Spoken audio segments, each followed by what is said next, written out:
यह कोई motivational video नहीं है, यह एक फिल्टर है। अगले कुछ मिनटों में इस वीडियो को देखने वाले 99% लोग इसे बंद कर देंगे, क्योंकि जो सच मैं बोलने वाला हूँ वो उनकी हड्डियों को चुभेगा। दुनिया तुम्हें एक झूठ बेचती है कि जीत टैलेंट से मिलती है। टैलेंट सिर्फ दरवाजे तक ले जाता है, लेकिन उस दरवाजे को लात मारकर अंदर घुसने का दम सिर्फ पेन टॉलरेंस में होता है। 2026 उन लोगों का नहीं होगा जो स्मार्ट हैं, उनका नहीं होगा जो ज्यादा जानते हैं। 2026 उन लोगों का होगा जो वह सह सकते हैं जो बाकी लोग सोच भी नहीं सकते। नमस्कार दोस्तों, मैं हूँ साबिर और स्वागत है आपका कामयाबी मंत्र पर। आज मैं तुम्हें 3 ऐसी कड़वी चीजें बताऊंगा जो तुम्हें भीड़ से अलग नहीं बल्कि भीड़ के लिए खतरनाक बना देंगी। 3 चीजें।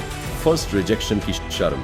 सेकंड, बार बार वही चीज करने की बोरियत। थर्ड, अपनी गलतियां सुनने का दर्द। अगर इनमें से कोई भी चीज तुम्हें अनकंफर्टेबल लग रही है तो समझ लो यह वीडियो तुम्हारे लिए ही है। चलिए शुरू करते हैं। Part 1, the share of rejection. तुम हारने से नहीं डरते, तुम उस शर्म से डरते हो जो हारने के बाद लोगों की आंखों में दिखती है। UCLA की रिसर्चर नमी आइजनबर्गर ने एक डरावनी बात साबित की है। जब तुम्हें कोई रिजेक्ट करता है, चाहे वह कोई लड़की हो, कोई क्लाइंट हो या तुम्हारा समाज, तो तुम्हारे दिमाग का वही हिस्सा चीखता है जो तब चीखता है जब कोई तुम्हें शारीरिक चोट पहुंचाता है। सोशल पेन और फिजिकल पेन के बीच तुम्हारे दिमाग को फर्क नहीं पता, इसीलिए जब तुम रिजेक्ट होते हो तुम्हें लगता है कि तुम मर रहे हो। लेकिन सफल इंसान वो है जिसने अपने दिमाग के इस हिस्से को पत्थर बना लिया है। डेविड गॉगिन्स कहते हैं, जैसे जिम में भारी वजन उठाने से तुम्हारे हाथों की खाल सख्त हो जाती है, वैसे ही बेइज्जती सहने से तुम्हारा दिमाग सख्त होता है। अगर तुम्हारे हाथ कोमल है तो तुम भारी काम नहीं कर पाओगे, तुम्हारा मन कोमल है तो तुम बड़ी सफलता नहीं संभाल पाओगे। जब समाज तुम्हें रिजेक्ट करता है तो तुम्हारा दिमाग ओपियोड रिलीज करना बंद कर देता है, जिससे वही तड़प पैदा होती है जो एक ड्रग एडिक्ट को नशा न मिलने पर होती है। तुम्हारा डर काल्पनिक नहीं है, वो बायोलॉजिकल है। लेकिन ट्विस्ट यह है, जो इंसान इस सोशल डेथ को एक बार सह लेता है उसका दिमाग फिर किसी भी डर के लिए इम्यून हो जाता है। रिजेक्शन तुम्हारी मौत नहीं, तुम्हारा रिप्ट है। तुम दुनिया से तब जीतते हो जब तुम अपनी ऑथेंटिसिटी के लिए रिजेक्ट होने को तैयार होते हो। जो इंसान रिजेक्शन से डरता है वह हमेशा दूसरों की नकल करेगा, वह एवरेज रहेगा क्योंकि वह सेफ खेल रहा है। रॉबर्ट ग्रीन अपनी किताब मास्टरी में कहते हैं कि किसी भी चीज के उस्ताद बनने के शुरुआती दौर में तुम्हें ह्यूमिलिएशन यानी अपमान का सामना करना ही पड़ेगा। वह अपमान तुम्हारी फीस है। Pain on off rejection is the price on off uncommon outcomes. अगर तुम 2026 में 99% लोगों को पीछे छोड़ना चाहते हो तो तुम्हें रिजेक्शन को एक गेम की तरह लेना होगा। तुम्हें तब तक मांगना होगा, तब तक कोशिश करनी होगी जब तक ना सुनने की आवाज तुम्हें संगीत की तरह ना लगने लगे। शर्म को मार दो, वरना शर्म तुम्हें मार देगी। Part 2, the boredom of repetition. अब बात करते हैं उस चीज की जिससे बड़े बड़े सुरमा हार जाते हैं। बोरियत। आज की दुनिया डोपामिन की गुलाम है। तुम्हें हर 15 सेकंड में एक नई रील चाहिए, नया शॉट चाहिए, लेकिन सफलता न्यूनेस में नहीं, कंसिस्टेंसी में है। एंड्रू ह्यूबरमैन बताते हैं कि जब तुम कोई नया काम शुरू करते हो तो दिमाग में डोपामिन का स्पाइक आता है। तुम जोश में होते हो, लेकिन 2 हफ्ते बाद वो स्पाइक गिर जाता है। अब काम उबाऊ लगने लगता है। यहीं पर 99% लोग क्विट कर देते हैं। जेम्स क्लियर ने एटॉमिक हैबिट्स में एक बात कही है, लेकिन लोग उसे गहराई से नहीं समझते। वह कहते हैं, विजेता और हारने वाले दोनों के लक्ष्य एक ही होते हैं। फर्क यह है कि विजेता बोरियत को सहना जानता है। जरा सोचो एक कैलीग्राफी मास्टर के बारे में। वो 30 साल तक सिर्फ एक ही अक्षर को 1000 बार लिखता है। एक रेसलर को देखो, एक ही दांव को 10,000 बार दोहराता है। क्या उन्हें मजा आता है? नहीं, वह ऊब चुके होते हैं। लेकिन वह जानते हैं कि बोरियत ही वह फाइनल बॉस है जिसे हराना जरूरी है। 99% लोग इसलिए पीछे रह जाते हैं क्योंकि वह एंटरटेनमेंट ढूंढ रहे हैं। वह काम को मजेदार बनाना चाहते हैं। हकीकत यह है कि महानता मजेदार नहीं होती, महानता मोनोटोनस होती है, वो बोरियत वाली होती। टैलेंट सिर्फ एक शब्द है, असली चीज है माइलिन। जब तुम बोरियत के बावजूद एक ही काम को बार बार करते हो तो तुम्हारे न्यूरॉन्स के ऊपर एक सफेद परत चढ़ जाती है जो सिग्नल की स्पीड को 20 गुना बढ़ा देती है। अगर तुम 2026 में जीतना चाहते हो तो तुम्हें एक मशीन बनना होगा। वो काम करना होगा जो जरूरी है, तब भी जब तुम्हारा जी मिचला रहा हो, तब भी जब तुम्हें लगे कि कुछ बदल नहीं रहा है। Winners don't enjoy repetition, the Outlast boredom. Part 3, the pain of feedback. तीसरी चीज सबसे जहरीली है, फीडबैक का दर्द। ज्यादातर लोग फीडबैक इसलिए नहीं लेते क्योंकि वो अपनी आइडेंटिटी को बचाना चाहते हैं।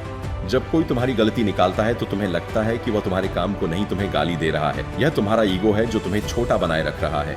इसे डनिंग क्रूगर इफेक्ट कहते हैं। जो लोग सबसे कम जानते हैं उन्हें लगता है कि वह सब जानते हैं और इसीलिए वह कभी नहीं सीखते। अरबपति रे डालियो अपनी किताब प्रिंसिपल्स में एक फार्मूला देते हैं, pain plus reflection equal to progress, दर्द प्लस प्रतिबिंब बराबर प्रगति यानी दर्द होगा। फिर तुम उस पर गौर करोगे, तब तुम आगे बढ़ोगे। अगर तुम दर्द यानी फीडबैक को ही हटा दोगे तो प्रोग्रेस कभी नहीं होगी। जॉर्डन पीटरसन कहते हैं, अपना कमरा साफ करने का मतलब सिर्फ सफाई नहीं है, इसका मतलब है अपनी कमियों को स्वीकार करना।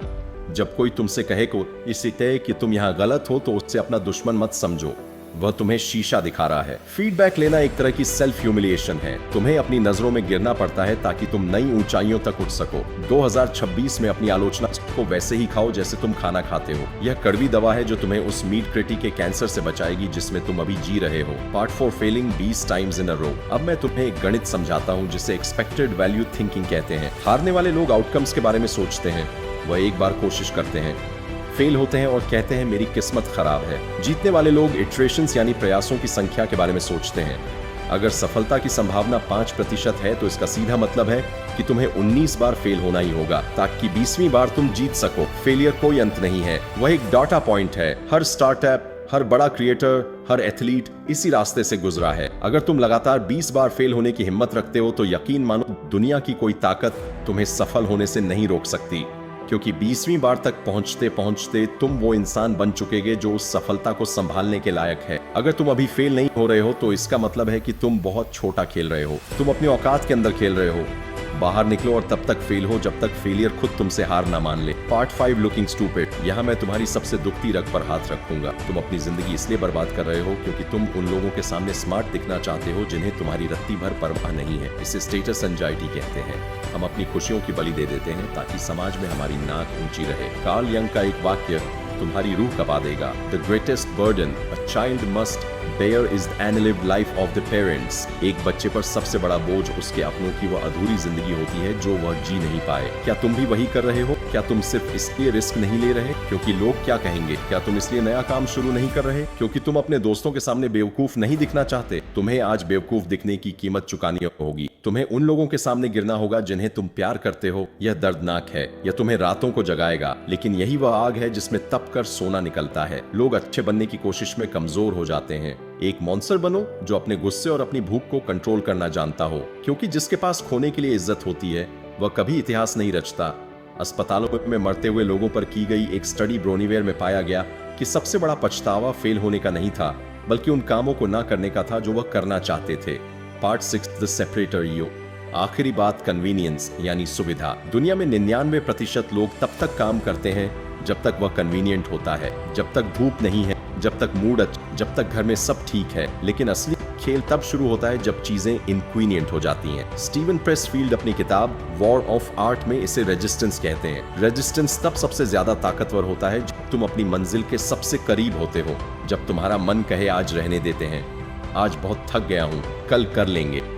समझ लेना कि यही वह पल है जो तुम्हें 99% लोगों से अलग करेगा। महानता सुविधा के सोफे पर नहीं, संघर्ष की सड़कों पर मिलती है। अगर तुम रोज खुद को बोलते हो कि मेरी किस्मत खराब है तो तुम्हारा शरीर स्ट्रेस हार्मोन्स का ऐसा स्तर पैदा करता है जो सच में तुम्हारी सोचने की क्षमता को 30% तक कम कर देता है। तुम बदकिस्मत नहीं हो, तुम बस अपने ही विचारों के स्लो पॉइजन का शिकार हो। यही वह मोड़ है जहां 99% लोग गायब हो जाते हैं और यहीं से तुम्हारा 2026 शुरू होता है। तो फैसला तुम्हारा है। 2026 बुद्धिमान लोगों को इनाम नहीं देगा, ये टैलेंटेड लोगों को सलाम नहीं करेगा, ये सिर्फ उन्हें नवाजेगा जिनमें दर्द सहने की हिम्मत है। अपनी सफरिंग चुनो, या तो मेहनत और बेइज्जती का दर्द सह लो या फिर ताउम्र उस अफसोस का दर्द सहो कि काश मैंने कोशिश की होती। इस वीडियो को अभी सेव कर लो और जब भी तुम्हारा मन टूटने लगे, जब भी तुम्हें लगे कि तुम हार रहे हो, इसे वापस आकर देखना। यह तुम्हें याद दिलाएगा कि तुम कौन हो और तुम क्या बनने निकले हो। 2026 तुम्हारा इंतजार कर रहा है, पर क्या तुम 2026 के लायक हो? बहुत बहुत धन्यवाद।